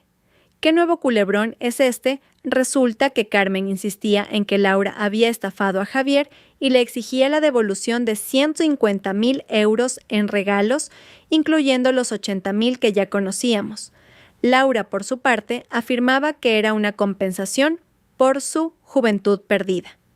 Las dos mujeres montaron un espectáculo en el juzgado, contó Sofía divertida. Carmen llamó a Laura zorra, y Laura le respondió que no sabía educar a sus hijos. El juez no daba crédito. Negué con la cabeza sin querer saber más de ese circo. Javier y su desastre ya no tenían nada que ver conmigo. Ah, dijo Sofía poniéndose seria de repente. Tengo que contarte algo. Javier, por buen comportamiento, podría salir de la cárcel en libertad condicional en 6 meses. Mi corazón dio un vuelco. ¿Cuándo? Probablemente el mes que viene, me miró Sofía preocupada. ¿Afecta esto a tu decisión de volver a España? Reflexioné un momento y negué con la cabeza. No. Madrid es muy grande, no es fácil encontrárselo. Además, la Elena de ahora ya no es la que se dejaba pisotear. Esa es la Elena que yo conozco. Sofía levantó su copa. Brindemos por una nueva vida. Las siguientes semanas fueron un torbellino. Me hice cargo oficialmente del departamento de marketing y empecé a formar mi propio equipo. Revisé mi discurso para el foro una y otra vez buscando la perfección. El día del foro elegí un traje de chaqueta azul real, hecho a medida profesional, pero femenino. Frente al espejo apenas me reconocía segura, serena, con una mirada firme. Y ahora demos la bienvenida a la directora de marketing del Grupo X, la señora Elena García, con su ponencia Reinventando el liderazgo en tiempos de crisis. Entre aplausos subí al escenario. Bajo los focos no podía ver las caras del público, lo que me relajó. Hace un año me encontraba en la mayor crisis de mi vida, mi voz era clara y firme. Un matrimonio roto, la confianza destrozada, mi autoestima por los suelos. Compartí cómo me había reencontrado a mí misma en medio de esa crisis, cómo había transformado el dolor en fuerza para crecer. Al final de mi discurso dije, el verdadero liderazgo no consiste en controlar a los demás, sino en controlar tu propia vida. Cuando nos atrevemos a enfrentar nuestros miedos más profundos, descubrimos nuestra mayor fortaleza. Gracias. Todo el auditorio se puso en pie y aplaudió. Después, innumerables asistentes me rodearon para intercambiar tarjetas, entre ellos grandes nombres de la industria. El señor Sanz, desde lejos, me levantó el pulgar con una expresión de haber encontrado un tesoro. En el coche de vuelta a la oficina recibí un mensaje de un número desconocido. Elena, he salido de la cárcel. He oído que te va muy bien. Me alegro por ti. Podríamos vernos una vez, tengo mucho que decirte. Era Javier. Mis dedos flotaron sobre la pantalla. Finalmente elegí borrar y bloquear. Hay caminos que una vez recorridos no necesitan ser desandados. Hay personas que una vez perdidas no necesitan ser reencontradas. El vídeo de mi discurso se hizo viral trayéndome oportunidades inesperadas. Invitaciones de revistas de negocios, de programas de televisión financieros e incluso una editorial que quería que escribiera un libro sobre liderazgo femenino. Directora García, ahora es usted la estrella de la empresa, bromeó mi joven secretaria. En recepción dicen que últimamente le llegan flores de admiradores. Negué con la cabeza y le pedí a recepción que rechazara todos los regalos de origen desconocido. La fama es un arma de doble filo, y yo lo sabía bien. Un viernes por la tarde, Lidia entró en mi despacho. Elena, el mes que viene es el Día Internacional de la Mujer. El Instituto de la Mujer te invita a participar en un foro de alto nivel como mujer de éxito. El CEO ya lo ha aprobado. Tomé la invitación dorada. Foro de alto nivel, crecimiento y empoderamiento de la mujer en la nueva era. En la lista de ponentes figuraban empresarias académicas y artistas de renombre. Mi nombre estaba entre ellos. ¿No es esto un nivel demasiado alto para mí?, dije algo nerviosa. No te subestimes, Lidia me dio una palmada en el hombro. ¿Sabes cómo te llaman en internet la reina del contraataque? La Nora de la nueva era. Tu historia ha inspirado a demasiadas mujeres. Esa noche llamé a mis padres para darles la noticia. Mi madre se emocionó hasta las lágrimas, y mi padre dijo con orgullo que avisaría a toda la familia para que vieran la retransmisión en directo. Elena, mi madre bajó la voz de repente. Javier vino a casa hace unos días. Mi sonrisa se congeló. ¿Qué quería? Dijo que venía a pedir perdón, continuó mi padre. Le vi muy delgado y hablaba con más humildad. Dijo que sabía que se había equivocado, que no esperaba que le perdonaras, pero que esperaba una oportunidad para compensarte. Papá, mamá, no le disteis mi número, ¿verdad? Por supuesto que no se apresuró a decir mi madre. ¿Tu padre casi lo echa a escobazos? Respiré aliviada y les pedí que no volvieran a recibirle. Al colgar me quedé mirando las luces de Madrid. La aparición de Javier fue como una pequeña piedra agitando brevemente la calma de mi lago interior, pero pronto todo volvió a la quietud. El Día de la Mujer. El foro se celebró en el Palacio de Congresos. Había preparado un discurso titulado Del hogar a la carrera, el camino de la autorreinserción de la mujer, compartiendo cómo había escapado de una relación tóxica y recuperado mi autoestima. Cuando cedemos a otros el poder de definirnos, perdemos nuestra libertad más preciada. El verdadero empoderamiento comienza con la recuperación de ese poder. Mi voz resonó en la sala. Divorciarse no es aterrador. Lo aterrador es no tener los medios para divorciarse. Estar soltera no es aterrador. Lo aterrador es no ser capaz de vivir sola. Desde el público los aplausos fueron atronadores. Vi a muchas mujeres con los ojos llorosos, entre ellas mi madre, que había viajado a Madrid con mi padre para el evento. Más tarde una mujer de pelo cano, acompañada por su personal, se me acercó. Reconocí a una famosa empresaria. Elena, has hablado muy bien, me tomó la mano con amabilidad. Las historias reales son las que tienen más fuerza. Espero que sigas alzando la voz por las mujeres. Me emocioné tanto que no pude hablar, solo asentí repetidamente. Los flashes de los medios capturaron el momento. Esa noche la foto fue portada de los principales medios económicos. En la recepción posterior recibí innumerables tarjetas y ofertas de colaboración. Cansada de socializar, vi una figura familiar en la entrada Javier. Llevaba un traje que no le quedaba bien y un ramo de flores intentando colarse. La seguridad lo detuvo y empezaron a discutir. Dudé un momento, pero me acerqué. Elena, los ojos de Javier se iluminaron al verme. Solo quería venir a felicitarte en persona. Estás increíble. Había adelgazado mucho con profundas ojeras. Su antiguo aire de galán había desaparecido. El ramo de flores parecía barato y patético. Javier, dije con calma, por favor vete. Sé que no tengo derecho a verte, su voz se quebró. Me equivoqué, de verdad que lo siento. Laura me estafó todo el dinero, mi madre sufrió un derrame cerebral por el disgusto y está en el hospital, perdí mi trabajo. Es mi castigo. Miré su rostro lloroso sin sentir nada. La herida era demasiado profunda incluso para odiar. Lo pasado pasado está, dije. Espero que te vaya bien, pero por favor no vuelvas a molestarme. Elena se arrodilló de repente. Dame una oportunidad, te prometo. Me di la vuelta. Seguridad, por favor, acompañen a este señor a la salida. 2 guardias levantaron a Javier y lo sacaron a rastras. Se revolvía gritando. Elena García despiadada, un día de matrimonio, 100 días de afecto. Toda la sala nos miraba cuchicheando. Me arreglé la ropa, levanté la cabeza y volví a la recepción. Mi madre me recibió preocupada. La abracé suavemente. ¿Estoy bien, mamá? Después de esa noche, Javier nunca más apareció en mi vida. Algunos decían que se había ido al sur a trabajar, otros que había vuelto a su pueblo a cuidar de su madre. Fuera como fuese, ya no tenía nada que ver conmigo. El éxito del foro continuó. Mis seguidores en LinkedIn se dispararon. La empresa aprovechó para nombrarme directora del recién creado Centro de Liderazgo Femenino y me concedió más acciones.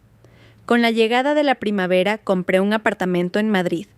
El día de la firma me aseguré de que en la escritura solo apareciera mi nombre. De pie en mi nueva casa vacía hice una videollamada a Sofía para brindar online. Madre mía, directora García, ahora sí que eres una triunfadora, dijo Sofía mordiendo una manzana. Oye, ¿y en el amor hay novedades? El trabajo es mi mejor amante. Reí cambiando de tema. Y lo de ser socia, gracias a ti, lo conseguí, dijo Sofía agitando su copa de vino con orgullo. Ahora los viejos socios tienen que llamarme Doña Sofía. Brindamos a través de la pantalla celebrando nuestros éxitos. Al colgar salí al balcón. Abril en Madrid, el aire olía a flores. A lo lejos, los rascacielos del centro financiero brillaban como una galaxia. Hace un año yo era una Elena atrapada en un matrimonio infeliz. Hoy me había convertido en una mariposa dueña de una vida que antes no me atrevía a soñar. El teléfono sonó. Un correo de mi editora con el borrador revisado. Mi autobiografía, Renacer, estaba casi lista. Saldría a finales de año. La editora sugirió que añadiera un capítulo sobre cómo construir una relación sana. ¿Por qué?, escribió. Muchos lectores se preguntarán si después de todo lo que has pasado todavía crees en el amor. Me senté ante el portátil y escribí una línea en una página en blanco. Creo en el amor, pero creo aún más en mí misma. La verdadera seguridad nunca viene de la promesa de otro, sino de la confianza en una misma. Fuera de la ventana, una luna nueva se alzaba en silencio bañando el mundo con su luz plateada. Sabía que mi nueva vida, mi vida de verdad, no había hecho más que empezar.